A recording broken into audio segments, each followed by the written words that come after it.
Welcome home to USA Global TV and Radio, a place where dreams take flight, with authentic storytelling, diverse perspectives and meaningful conversations, where global stories unite and bridges are built beyond all borders. Discover world-class education, entertainment, hope and inspiration. Together, we're building bridges worldwide. Subscribe to our channel, USA Global TV. Download our app, USA Global TV. Be our guest or join our team. Visit usaglobaltv.com. Thanks to our founder and executive producer, Dr. Jacqueline Kerbeck. Music score by Yeffy Tang from Cloud Road Music. Voiceover artist Mike Porter. Creative direction by Paul Garcia. USA Global TV and Radio, your home for global connection. All rights reserved. This video and its contents are the exclusive property of USA Global TV and Radio. Unauthorized use, duplication or redistribution in any form is strictly prohibited. USA Global TV and Radio proudly presents The Corner Bookstore, hosted by Red O'Loughlin.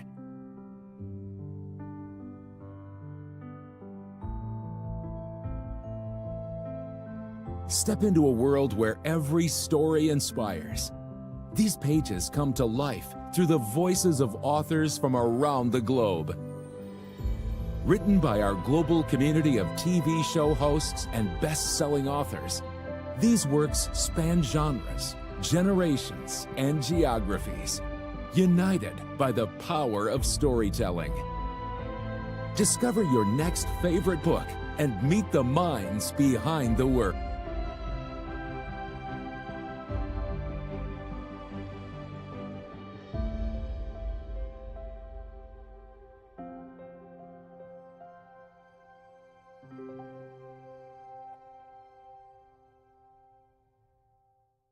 Thursdays, only on USA Global TV and Radio.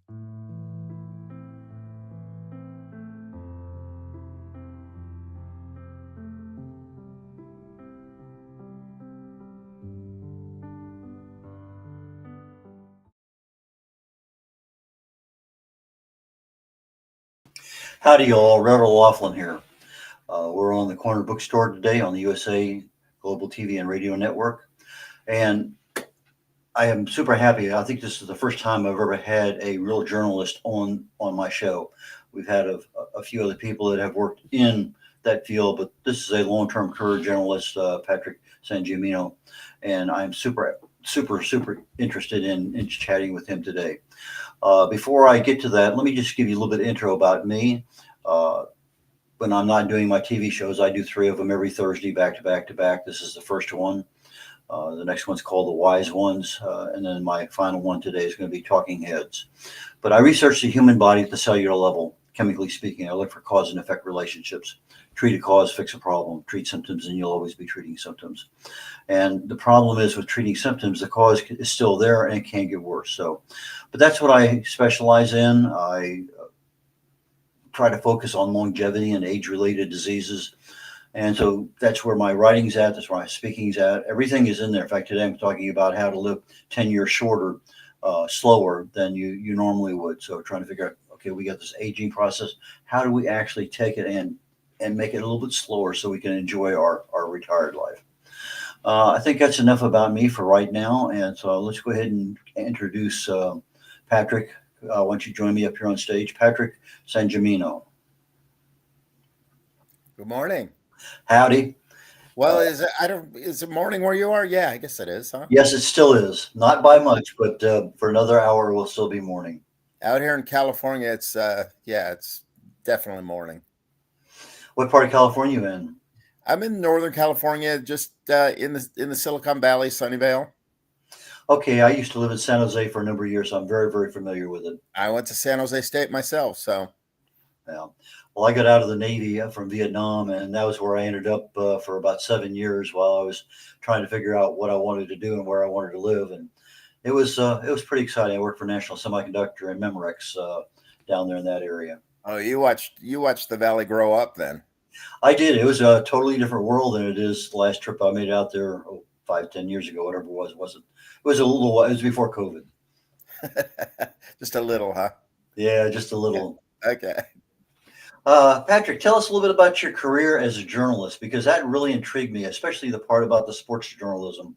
I think most of us guys always have this sports thing, and when you can get up there and shake hands with people and take pictures, etc., that must be a very enviable job at times. You know what? I was a very popular guest at cocktail parties because uh, my wife's friends would always gravitate towards me and want all the scoop and want to know, what I had gotten to do and what I was working on now. So yeah, it was a fun time. I grew up here in Northern California. Um, Went through school and everything, and went to journalism school. I told you San Jose State, and then I had an opportunity to move to the Midwest, Kansas City, to cover the National Football League, which, as you know, being in Houston, football is such a big deal in America, and covered 8 seasons as a beat reporter, and then became a columnist. Had a blast. It was a good time. But you quickly learn as soon as the sheen rubs off a little bit, all jobs are work, and you have to be good at it to maintain. So, it was a job, and it was it required a lot of the things most jobs require. Just hard work, work ethic, intensity, showing up every day, and being there and being good at it. Okay, so you have a job that obviously you have to write, you have to research, you have to document, you have to get the facts, just the facts, ma'am, as they used to say there in Dragnet many years ago. But you also have to take those facts and compile them into something. I mean, if I'm reading something and if I don't get the gist of it within the first paragraph or two, literally within the first couple, three sentences, I pass and go on. You and I are completely the same. That's the way they taught us to write when we were kids. And now, and you will when you go online and read a story, I find myself wondering why I'm reading this story like 9, 10 paragraphs into the story. And I'm just like, what is the point of this thing? Where are we going? So the game has changed a little bit. The industry changed exponentially. Um, it's a different world now. And I don't think the writing matters as much as it used to, as much as the social media component to it all. Well, I think you're right, because I will generally pick, depending on which news article I'm looking at that I've read before a number of times, I'll almost automatically go to the second paragraph because the first paragraph is restating the title of the article. Yes. Why do I need to reread that? I mean, what's the facts? And then I look at it. Okay, they're telling me three things that are going on. Okay, I go down. I don't see 1, 2, 3. I go down to it's delaying my anticipation. Well, I have time. I got other interests. Let me just go on. I don't need to know those three things right now. In journalism, we have something called the nut graph. Good newspaper writing. The nut graph is basically the meat of the story, and it's got in this one paragraph, it's going to tell you why I need to read this story and what the premise of this story is and what's to come. And if you don't have that within 2 or 3 graphs of the of your first paragraph, chances are we were told you were going to lose your reader. They weren't going to keep going. And that philosophy has changed completely. What caused the change, do you think? I don't know. I think that I think the art of writing is taking a back seat. I sound like an old man right now. I sound like a stay off my lawn type of guy, and how things were so much better in my generation. But I think we were taught far more deliberately growing up, and we had to there was a testing ground before you got to getting a daily byline. You started off at a weekly newspaper, and you learned the ropes of the business. You learned all of that stuff, and you spent 2 to 3 years at a place like that, and then you hoped for your big opportunity to go to a daily. And I know my last couple of years in the business, we were hiring kids straight out of college, and they weren't ready for that, for what we were doing on a daily basis. So it changed the industry completely. I think they don't we don't produce as many journalists because there's not as many media outlets, and so it's just a different world. Well, part of the issue is the headline, and that's a real skill or talent in order to catch somebody's eye, and also make it applicable to what you're actually writing. Absolutely. Because sometimes I'm led astray by that's not what the person's writing about, and so how do you develop a title or for your articles? Right? Because that's going to be important as you get back into writing books. Headline writing is one of those. Generally speaking, if you write the story, you know what the story's about. So your editor writes the headline because if you've done it right, he's going to write a headline, or she's going to write a headline that fits it. You might miss the mark completely with a headline. So it usually comes down to a size component and a space component. So you leave that to editors, and we don't. When I became an editor, and which was in the later stages of my career, writing headlines was definitely one of those skills. And I worked with amazing headline writers who just had this knack for turning phrases and puns and quips and all of those things that made you want to read the story. And I think those guys are just so talented, and they don't get the credit they deserve because they're so important. Well, I noticed that several years ago, when I was writing a lot of blogs, I would always go to a headline generator, and I'd tell it what it was. Okay, I don't like that one, but I would get 4 or 5, and then maybe combine 2 of them together. I wanted the interest generated, and I wanted something that was applicable to what I had, and I found those to be a whole lot better than my own ability to create a headline.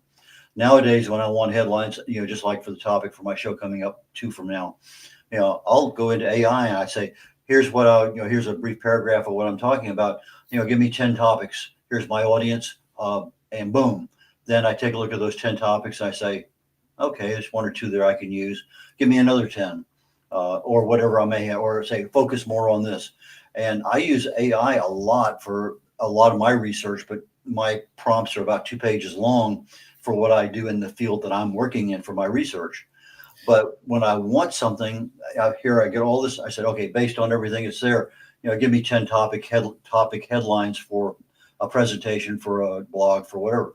And AI generates a lot of stuff. It's maybe not exactly what you need, but it certainly gets the juices stimulated. And absolutely, I can take this and that, and I come up with something that I'm happy with. In this new brand of journalism we're talking about, where the online part is so important now, there's something called search engine optimization, which I'm pretty sure you've heard about. You're a very smart man. And it's basically, how do you get more clicks for a story, and how will it find its way higher onto the Google page on a search? And that has changed. That has taken a lot of the creativity out of the headline writing game, because search engine optimization is just a laundry list of all the things you need in a headline. But you have the same thing as an author. We're going to get into that here very, very quickly. But you have keywords that somebody has no idea Patrick exists, but they want to know something about whatever. They put in a search, this different, and maybe your book pops up, maybe it doesn't. But that's part of that search engine when you have your author account and you're starting to put your keywords in, that you're trying to get that search engine to look in your direction a little bit more. And so that's pretty important. And we as authors need that every little bit of help we can get, because that's not our area of expertise. We can write. We may not edit very well. We certainly can't market, most of us. But the one thing that we can do is, what is our real story about, so people can find us. The funniest thing about it is, you talked about headlines and with a book, the last words I wrote in my book was the title, and I labored over it for months after the book was done. Like, what do I call this thing? And that was a challenge, because it just wasn't I wanted something that people would remember. And, that was a challenge for me. Well, I think it's a challenge for all of us because I know when I'm writing, I'll have a draft headline up there. I'll have a rough view in my mind of who I'm writing this to. If it's a bunch of senior retirees, is it a bunch of, football players, whatever it may happen to be. I write sometimes on my Navy experiences as a flyer, aviator. And so depending on who my audience is, I try to focus that is, okay, that's what I'm writing. But I don't really give it the real title until I'm done. And so that's because I don't know I don't know what the whole thing's about until I'm actually finished and it's Right. edited. And okay, now I can come in there. I know what I want to present to the audience and my readers anyway. But let's get into you. How you wrote a book here called Dogs Chase Cars. Yes, and that was the last thing I wrote. I told you in the whole book. So that That title, was those about 3 words. 7 months ago, something like that, very recent. It was published in March. The project began the idea for the project came about 7 years ago. And if you'll indulge me, the newspaper industry, as we've been talking about, has been contracting over the years, and it's become there are fewer newspapers, and as a result, fewer journalists. And I watched a few really good friends of mine, really good journalists and salt of the earth people, just get swept up in mass layoffs. And I was thinking, wow, if this could happen to them, it could happen to me too. And it got me thinking about a book project about that. What would I do if this happened to me? And so I about 7 or 8 years ago, I just took down some notes, and then kind of life gets in the way. And my notes got put on the back burner, and I had a health scare a couple of years ago. I had 9 weeks off of work, and I wanted to be really productive in those 9 weeks. And I picked up the book again for the first time, and wrote for about 2 or 3 hours a day. And the end of 9 weeks, I had a book. I had a first draft, I should say. But that was the impetus for the book began 7 or 8 years ago. It was written 2 years ago. And then the real work began, as you know. That second draft is so much harder. Okay, so you chose to go into the fiction genre as Yes. opposed to nonfiction, talk about how to improve your journalism skills or whatever. I mean, there's a lot of things you probably could have done. You probably could have done a half a dozen books on various sports teams that you've seen over time. Right. And there's just a lot of things with your background and connections, I'm sure you'd have a lot of opportunities. But why did you choose this particular field? I mean, I realize it has a little bit to do with journalism too, but tell us why that concept captured you. The idea of writing a book, the premise of the book is it's a book about the downturn in the newspaper industry through the eyes of a longtime sports columnist who's driving to work on a typical November Friday, expecting to be the latest casualty in a mass layoff. The book takes place over a single day, but it flashes back to the stories he's been afforded to cover, but also the people in his life. It's more of a book about relationships than anything, and the people who helped him to get his career, to launch his career, but also the people that were integral in his life and the relationships that he fostered, but the ones that he allowed to slip away or through a natural attrition and death. There's a father-son component where the father dies and he didn't realize how much his father meant to him till he was gone. So it's a book about relationships more than anything. And I wanted to get really deep into that whole thing. The people who come into your lives and the role they play. And there's kind of a spiritual component to all of this, where those people who come into your lives and walk the path with you, what are they there for? Are they there to deliver a message? Are they there to pass something on to you? Are they there to save your life? Are they there to um, to walk the path forever with you? And that's what you never know, and that's kind of what the book's about. No, you're absolutely right. Many cases we never know, but it is what it is, as they say. Yes. So why don't we go ahead and get a break underway? We about a minute and a half. We'll get those, and when we come back, I'd like to talk about your first experience with the editing of the book. You talked about the second draft was a real wake up call. So Oh yeah. Okay. we'll start in that direction as we come back from the commercial break. In a world full of noise, misunderstandings, and interruptions,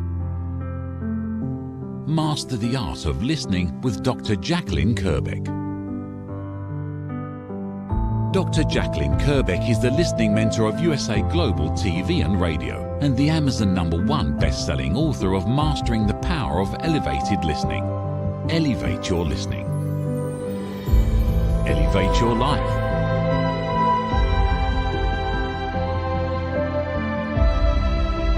Join a global learning experience in person or via Zoom.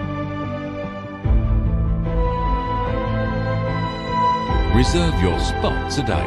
usaglobaltv.com/book-your-session or drjacqueline.thinkific.com. Join Dr. Kerbeck's listening courses or hire her to unlock deeper connections and authentic conversations. Howdy, Rattle Laughlin here. We're on the Corner Bookstore on the USA Global TV and Radio Network, and I'm truly honored today to have a career journalist, now fiction writer, on my show, and Patrick Sangimino. Please join me back up on stage. Here I am. Here you are.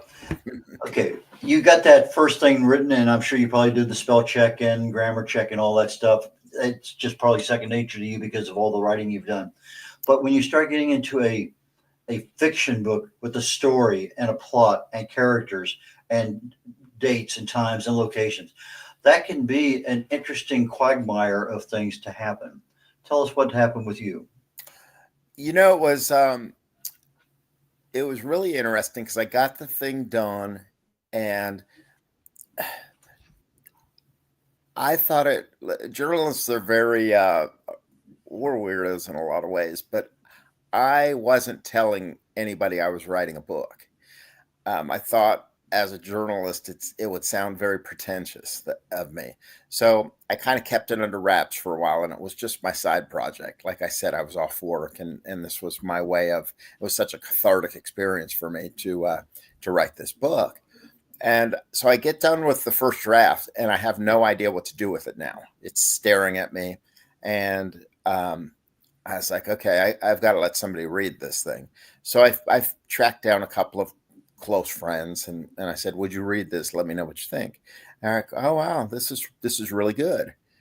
And I have a really good friend who's a New York Times bestseller. And I was like, hey, I don't want to, infringe upon your territory here, because I write 500 words at a time. And, but I wrote something. I'm reluctant to call it a book. I don't know what to do with it. And she gave me her editor's name, and the editor,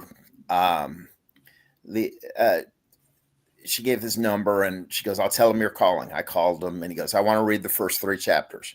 He reads the first 3 chapters, and he says, oh, you know how to write. And I said, well, doesn't everybody who comes to you? And he goes, no, you'd be surprised. And I started laughing, and he goes, I like the premise. I like the way you write. I want this project. All right. So he reads it over the next 3 months, and he goes, it's a good book, but we got work to do now. And I was thinking, we're done now. It's, I thought he was going to polish it and we were going to be ready to publish at that point. What I came to find is that it's kind of like a puzzle where that's out of place. Right now, it's looking very much like a Picasso, where the eye might be down here and the mouth might be up here. We've got to revamp some things and write some new transitions, and that took 2 or 3 months to do, and it was a laborious process in so many ways. So it was challenging, it was fun, and it was frustrating all at the same time. Does that make sense? Oh, it makes so much sense. It's I think all of us go through that. And then Hmm. when you get a nearly finished package, if you're not working with a publisher someplace, now you got to have a cover created for it, as you talked about earlier, the title of the book. You got to start marketing a book, and that's something again we as authors generally don't have that skill set. Right. So when did you start marketing the book? The book came out, and I was like, I didn't know what to do at that point. I was like, okay, it's going to fly off the shelves now, and here we go. And it's the tree in the woods. It's literally the tree in the woods. It's fallen and nobody heard it. So, um, what do you do? And so once again, I reached out eventually to my friend and I said, hey, because I had written many stories about her while I was a journalist, I um, and I said, how do you market? And she goes, here's my marketer's name, and um, Mickey. I called Mickey, and I'd worked with Mickey from the journalistic side, and he goes, yeah, I'm interested, and we I became a client of Creative Edge about 5-6 months ago, and having fun with it. I'm getting out there and talking. Right now we're going through the audiobook process of the whole thing, where I'm actually editing the verbal the reading of my column. I had to choose, or the book, where I had to choose the voice I wanted, the person I wanted to read it. And now we're going through the all the chapters and making sure the words are pronounced correctly and everything. And that's been fun. And listening to your words in as they come off the page, or if they're being voiced, is a very interesting experience. Have you been through this? I use the audio feedback on Microsoft to Uh read huh. back stuff that I read something, but I've already written it, so I know what I wrote. But Uh huh. I think I actually said that, but when I hear it and I'm looking at the yellow brick road that's going across, did I really say that? And That's exactly. I was about to point that out. Have you ever been to a point where you go, I don't remember writing this, but I really like it? And I and think when you get into that writing mode, you get into that zone. It just there's another part of the brain that just kind of takes over, and it's inspirational. The stuff that came out of my fingertips and my brain, just I'm like, I can't remember writing this, but I love it. So anyway, so you have the audio, you have a hardcover book, you have a paperback and an ebook, and they're all on Amazon. Are they also on your website? yeah, the audiobooks, we're going through the audio part of it right now, and I think it's going to be ready. I think in another month. I have to read through the first 16 chapters today, and I listened to the first 4 last night, and like I said, it was kind of fun to do. The first 2 chapters, I was like, oh, this is going to be hard. This is going to be a hard process because you you I don't know. There's that whole imposter thing you have to get past. When the book first came out, I was afraid to tell people about it because I was like, I wrote a book.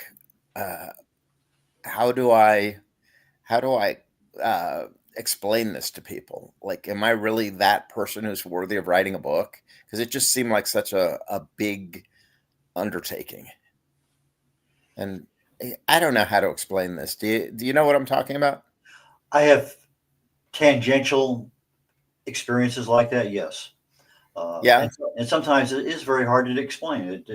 Um, it is what it is. So anyway, when you have the books that are available, your Hmm. audio book will be available here hopefully early next year at the latest, but Yeah. very very shortly. But uh, are you looking at putting any of your books into a foreign language? I've never considered it. What language would you recommend?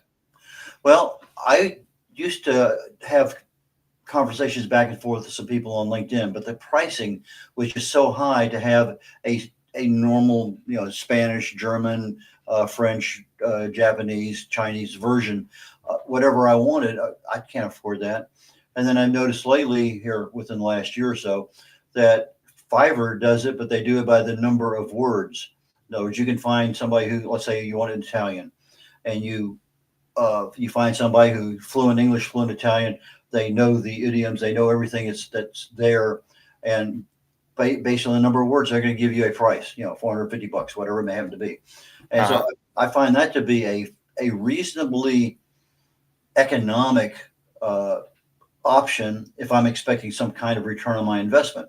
Obviously, I now have to market to a totally new world, but it adds a little bit more credibility. Oh, now my book is available, here, there, and yonder. But of the places that we have here in the United States, probably Spanish is going to be I think the most ideal second language to have your book in. That makes the most sense. Yeah, we wouldn't do Irish, would we now? Well, there's nothing wrong with the Gaelic and although I think the Irish accent would be kind of fun to listen to for a while. I would definitely recommend against Klingon, though. Yeah, that makes sense. I have a client I'm working with right now. He was an opera singer for over almost 45 years. And I asked him about singing in foreign languages. And he says, yeah, you have to be absolutely fluent in those languages in order to sing in those languages. And so we kind of had a little banter going back and forth. I says, oh, have you ever heard of Klingon opera? And he just burst out laughing because we were talking about how sounds work. And there's a IPA database, every sound in there. And I said, well, is Klingon in there too? And anyway, not meaning to get too far aside on this one. By the way, there was a question here. I am a big sports fan. I grew up in a baseball crazy household, and it's kind of how I realized that I wanted to be a sports writer, because I grew up in a very sports centric neighborhood where we played all the sports, and I was smart enough to realize at about the age of 9 or 10 that I wasn't going to be really big and I wasn't going to be real fast. And while I was a decent baseball player, I couldn't hit a curveball. So I was never going to play third base for the San Francisco Giants. So I fell in love with a TV show, and you'll know about this one, The Odd Couple, with Tony Randall and Jack Klugman, and the role of Oscar Madison, played by Klugman. I just thought he had the coolest job, where he went to the ballpark every day, and I was like, wow, this is what I want to do for a living. So at the age of 10 or 11, this is what I knew I wanted to do. Well, I was very fortunate. I got married, and Mickey Mantle, his last year in baseball, opened a restaurant in the city. We were in our honeymoon, and we went in there, and he was there. I had no intention of, let's just go to his restaurant. And so I got a picture taken with him, shook his hand and everything. That was kind of neat. Wow. That's really cool. Now, did you grow up a Mickey Mantle fan? Oh, absolutely. I was New York Yankees back in that era. Early and he 50s. Grew up in Commerce, Oklahoma. Is that correct? I believe you're right. Commerce, Comet. Yeah. That's what they called him. Yes. So, yeah, I mean, there are still men in the world today who just worship that guy. Well, I remember when he died in 1994, and it was sad. Well, I still have a newspaper clipping. I don't have many, but I have one where he almost hit a ball outside of New York Yankee Stadium. Wow. He was up there in the upper deck and actually smashed the seat back or something. But anyway, it was 195 feet up, 400 feet out or something. It was an unbelievable hit. But anyway, yeah, I do have a little bit of that. But I do have a Polaroid with him signing the back of it with my wife and I on our honeymoon. That is a keeper right there. I hope you still have that nearby. I do very much so. That is. We're getting close toward the end. Let's go ahead and get down. You have a book that sounds like to me can be a series. You said it's a one-day event in this. It sounds like to me that this guy with his relationships and whatever, what happened? 2 months later, 2 years later, what, I don't know. Well, that's funny because people have asked me what what becomes of him. And it's spurned a second book that I'm working on right now. And the book is kind of metaphors, just kind of evolving into something of what happened. What do you do with your second chapter of life? Your maybe your last chapter of life to remain relevant and to be productive. And it's that quest for that next thing. And that's what our lead character is going through right now. We had a guest on our show like you, and I met him at a military event. Both of us are Vietnam veterans. Bill Brown, he used to be a sports announcer for the Houston Astros. Okay. Have you ever bumped into him? I have never bumped into Bill Brown, but I've heard the name. Yeah, he's written a number of books, many of them in baseball, but he did one on military veterans in baseball, which I thought was an outstanding book. But anyway, we're getting close to the end of the show now. So how do people get in touch with you if they want to have you speak at some event or live on Zoom, or how do people find your books? So what do you recommend? Well, you could buy my book on Amazon or barnesandnoble.coms. My Twitter handle is P Sangimino. My Instagram is Patrick Sangimino, and my Facebook is Pat Sangimino. So I'm all over the board with what I use here. But I've got lots of things going on. I'm very reachable. So feel free to track me down. I'd love to talk to anybody who's interested in this. It's I think it's a good read. If you're a sports fan, you're going to love it. If you're someone who's been, involved in a tough time with the job marketplace and the uncertainty of it all, I think you can relate to it. And if you're anybody who's ever, had relationships, which is all of us, you'll definitely gravitate towards it. Life is about relationships, and that's kind of the theme throughout this book, I think. And I think there's something that makes you want to read it and enjoy it and get to know this guy. He's not a perfect man by any stretch of the imagination, but he's very relatable. Well, I appreciate that very, very much, Patrick. And I look forward to our conversation. I know we're going to bump into each other again down the road. There's no doubt in my mind. Brad, I've enjoyed you. Your story. I want to hear more about your story someday. The question is which one. There's so many of them, but anyway. Well, we'll get started then. Maybe I'll come down to Houston and we'll have a pint or something, and we'll discuss this. I'm sure that's possible, but when that happens, we will figure it all out. Anyway, Patrick, thank you so very, very much. I really and truly enjoyed our time today, and I look forward to our next one.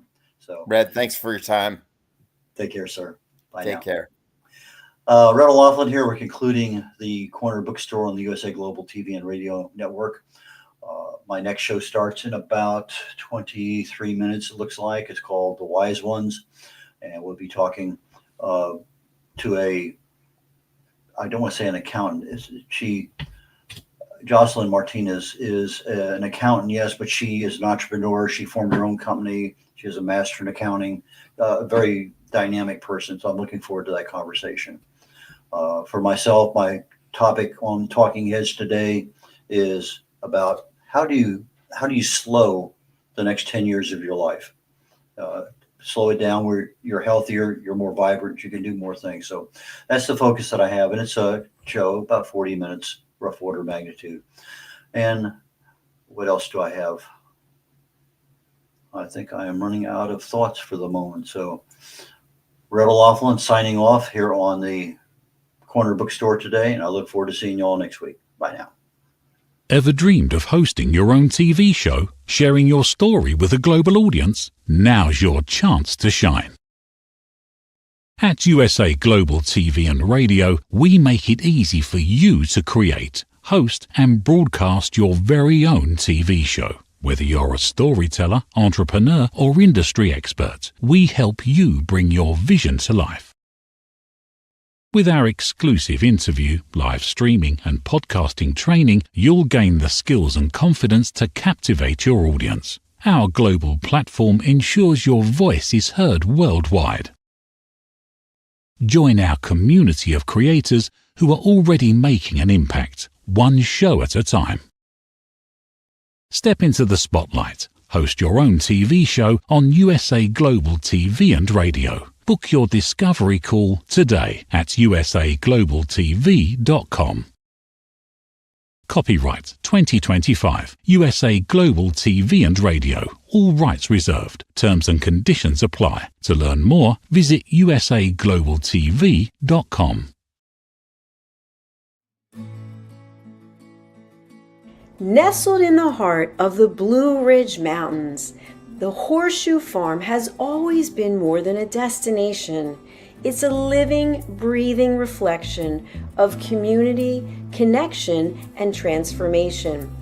Once a humble family farmstead, it has evolved over the years to become a sanctuary for travelers, seekers, families, and friends alike. Originally reimagined by the Turchin family as an Airbnb property, the farm began its journey into hospitality with simple roots, welcoming guests to experience the beauty and peace of the sacred land. As word spread and the vision deepened, the property organically blossomed into a boutique resort, rooted in the values of slow living, intentional experiences, and the magic of gathering. Today, the Horseshoe Farm is a 90-acre experiential retreat that merges hospitality, wellness, and culinary excellence. It is home to the Stable Spa, the Silo Cookhouse, distinctive lodging options, and a curated calendar of events that nourish mind, body, and spirit. Our guest experience is designed to be both grounding and expansive, where the comforts of luxury meet with the simplicity of nature. At its core, the Horseshoe Farm is about transformation of land, of self, and of community. We are proud of where we've come from. We are confident in who we are today and excited for the road ahead. Hello, I'm Dr. Jacqueline Kerbeck, also known as the Listening Mentor and President and Founder of USA Global TV and Radio. I had the opportunity, the pleasure of attending a retreat at the Horseshoe Farm just recently. I was so impressed with all of the opportunities that were presented to me in this glorious setting, as well as the highest level of customer service, that I've decided to put together a retreat at the Horseshoe Farm in Hendersonville, North Carolina, United States of America, June 3rd through the 6th, 2026. You can expect to have a beautiful time of relaxation combined with learning, community, collaboration. Do consider joining me in this wonderful opportunity to reconnect with yourself, with others, and with nature. For more information, email me at drjacqueline@usaglobaltv.com.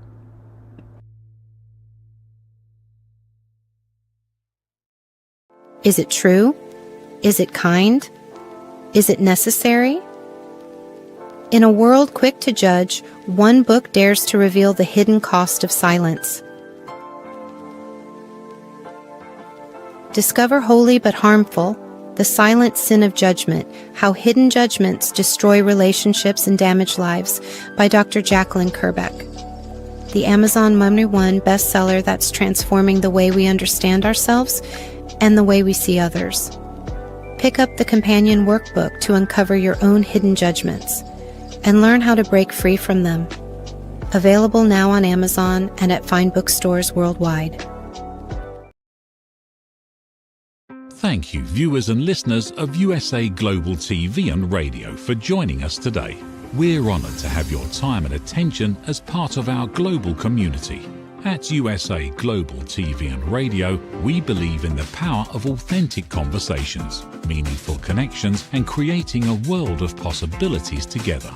Want to be part of something bigger? Join our team of elevated listeners at usaglobaltv.com, a space where your voice matters and your ability to listen transforms relationships. Stay connected with us across all our platforms for thought-provoking discussions, expert insights, and empowering stories. Subscribe to our channels at youtube.com/c/USA Global TV. Follow us on social media and explore the endless opportunities we're creating for growth, learning, and inspiration. Together, we're not just broadcasting, we're building bridges and changing lives one conversation at a time. For inquiries, contact us at info@usaglobaltv.com. Music by Johnny Dies. Produced by Executive Producer and Director Dr. Jacqueline Kerbeck. Voiceover by Mike Porter. Creative Direction by Paul Garcia. All rights reserved. Copyright 2025. Visit usaglobaltv.com to view our full terms and conditions.